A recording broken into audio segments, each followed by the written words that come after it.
warahmatullahi wabarakatuh. Kita panjatkan syukur kepada Tuhan Yang Maha Kuasa karena di saat ini kita akan mempresentasikan hasil kerja. Baik, saya perwakilan dari kelompok 1B akan membuka presentasi di saat ini, yaitu dengan judul presentasi Effect of Dexmedetomidine Assistant Intravenous Anesthesia on Gastrointestinal Mortality in Colon Cancer Patient After Open Colectomy, kelompok 1B. Saya sendiri, Claudia Stika Purniasih, sebagai perwakilan, dan ada anggota saya berikutnya, Diana Nurnatasha Pandi, Alda Agustin, Estina Patriani, Farah Davanda Putri, Fedri Dwi Yulianto, dan Hasmiati Malaka.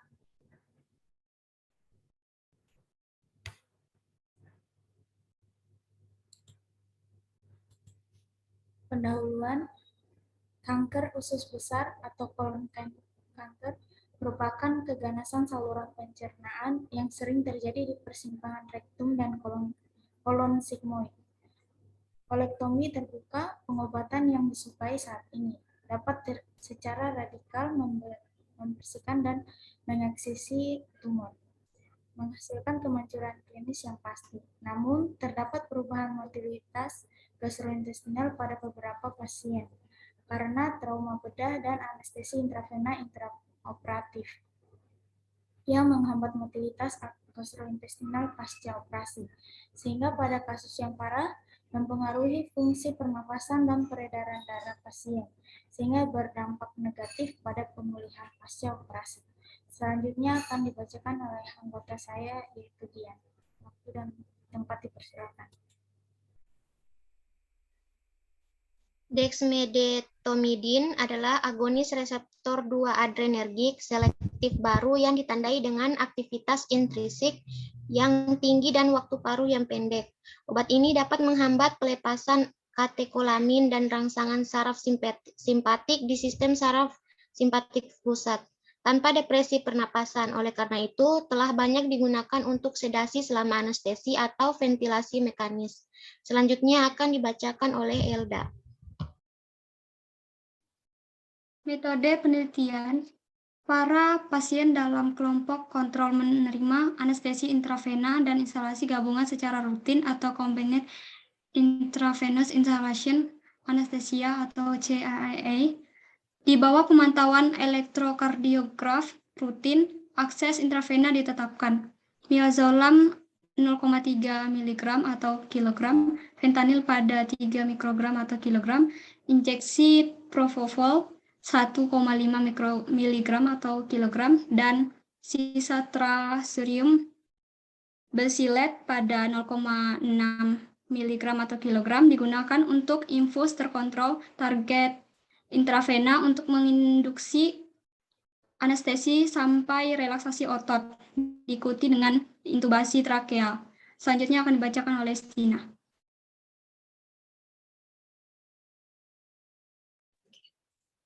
Sevofluran diinfuskan secara intravena pada 0,5-2% untuk mempertahankan anestesi.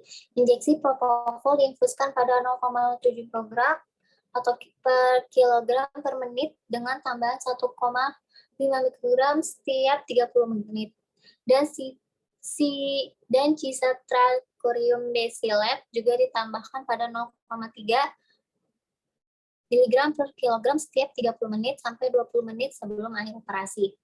Para pasien dalam kelompok observasi menerima CIIA dengan dibantu DEX. Pada 10 menit sebelum induksi anestesi, dosis penguatan DEX pada 1 mikrogram per kilogram dan metode induksi dan pemeliharaan anestesi sama dengan yang ada pada kelompok kontrol. Setelah dimulainya operasi, DEX terus dipompa pada 1,5 gram per kilogram per jam hingga 30 menit sebelum akhir operasi. Kolektomi terbuka dilakukan dan anestesi umum pada kedua kelompok. Slide selanjutnya akan dipresentasikan oleh Farah.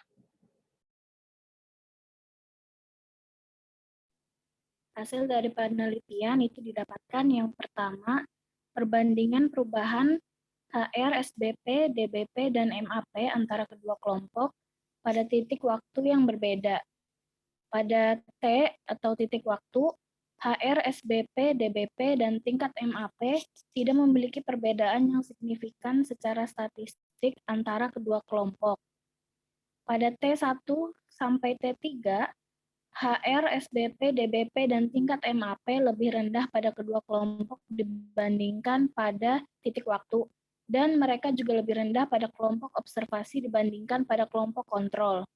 Perbandingan yang kedua, perbandingan kondisi umum intraoperatif dan dosis anestesi antara dua kelompok, kehilangan darah intraoperatif, volume infus intraoperatif, dan waktu operasi lainnya tidak memiliki perbedaan yang signifikan secara statistik antara kedua kelompok. Dosis propofol dan remifentanil pada kelompok observasi lebih rendah daripada kelompok kontrol. Slide berikutnya akan dijelaskan oleh Fedri.